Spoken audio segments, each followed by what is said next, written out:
Good evening and welcome to yet another one of my beer reviews. Okay, the beer I'm going to review this evening is by a brewery I'm very fond of actually, and I've been to them a few times. They're one of the many tap houses that you can do on the Bermondsey Beer Mile in London, and they're called Brew by Numbers, and they've been around since August 2011, and at the moment they're brewing some fantastic stuff. I recently had one of their double IPAs, and I have to say it's one of the best double IPAs I've had recently and I'm hoping great things from this one as well. This is their 2504 White IPA, coming in at 7%. It's in a 330 ml bottle. Basically, it is a mix of Southern Cross, Matika, and Ella hops. Now, all from Australasia, the hops, and basically they're quite famous for doing that. They do like their New World hops, and although I have to say this is an unusual blend because Southern Cross hops and especially Ella hops, they get used a lot in sort of really pale ales and especially in lagers actually. And the Ella hops are quite well known for having quite a sort of fruity note to them. However, the Matika is more hop that's used in IPAs because it has got quite a nice sort of citrus tone to it. Not quite like Citra hops, not quite as strong as that, but they're definitely of a citrus sort of tone to them. So it's quite an unusual mix of hops actually. So I'm quite intrigued by this beer. So yeah, I'm hoping it's good. Okay, and I'm using my trusty little bottle opener, my little fridge magnet. So okay, let's get it open and see what happens. Right, got my little Brew by Numbers glass. Let's get it in the glass. Okay, that's pouring nicely.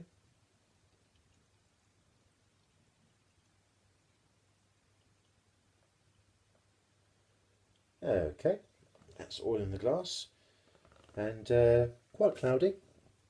It's pouring with a quarter finger head. Quite nice, tightly packed bubbles, good carbonation. Quite murky, like a lot of IPAs, especially from the craft breweries, seem to be these days. And but that's fine. I haven't got a problem with a bit of murk in a glass. That's absolutely fine. Okay, let's go with the nose.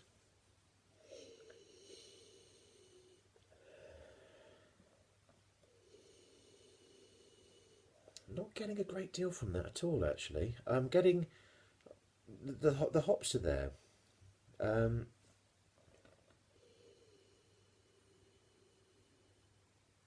Getting a sort of grapey sort of tone to it, sort of fresh sort of white bread sort of smell as well. That's coming from it. Uh, it's not a strong smell aroma at all for a 7% beer. I'm quite surprised with that. I thought it might be hoppier than that, but okay, that's fair enough. Let's go one more time. No, the aroma really is very mild indeed, but that's not necessarily a bad thing. Actually, that's fine. Okay, well, let's go in with a taste. Cheers.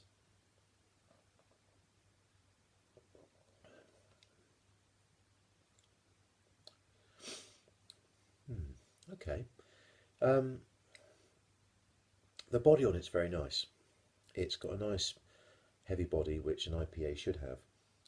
Um, the flavours are really mild. They're not strong at all. Um, you can taste the sort of the fruitiness from the Ella hops.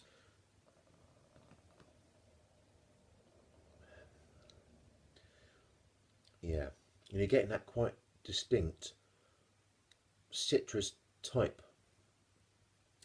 flavour from the Matika as well. It's not like Citra hops at all. That's a very different flavour, and you can tell it's Matika hops. You can. It's got a classic sort of taste to it, which is slightly. It's citrusy, but slightly off citrus as well. It's really bizarre. It's but it's very pleasant. It's very nice. Very easy drinking. It does not drink like a 7% beer. That drinks like something that's 4%. It tastes sessionable, which clearly it isn't at 7%, which isn't necessarily a good thing. You could quite easily get fooled by that and have far too many.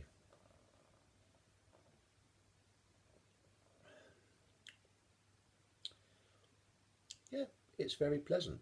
It's a very pleasant beer. I'm really not sure what else to say about it because there's nothing really much to it. All the flavours, all the tastes are really quite mellow, but It's got a refreshing taste to it, but you'd expect something of half the ABV to have that sort of refreshingness to it, like a light pale ale. Um, and to be honest, it is a nice beer, but the flavour you're getting for something for say 7% is ridiculous. Um, you know, you'd expect something to be stronger tasting than that at 7%. And I have to say, for that, I will mark it down because, why drink something which tastes so mellow as that when you can have something which is probably more flavoursome, uh, which is sessionable at half the ABV? A good example of that would be Trinity by Redemption, or even, let's say, for example, Quartermass by Sirencraft. These are beers which are in the low 3% ABVs, and they have stronger flavours than that. Um, okay, would I drink it again? Um, Probably not, to be honest. Not because it's a bad beer, but I just don't see the point in drinking it again because the flavour's not there for a beer of that strength. It really isn't. Um, what would I give it out of 10? I will mark it down because, it's ridiculous how little flavour you get for the strength of beer. So, although there's nothing wrong with it. Um, so for me, it's a 6 out of 10 beer. A 6 out of 10 beer. That is my review of Brew by Numbers 2504 White IPA. Okay, thank you very much for listening. Cheers, all the best, goodbye.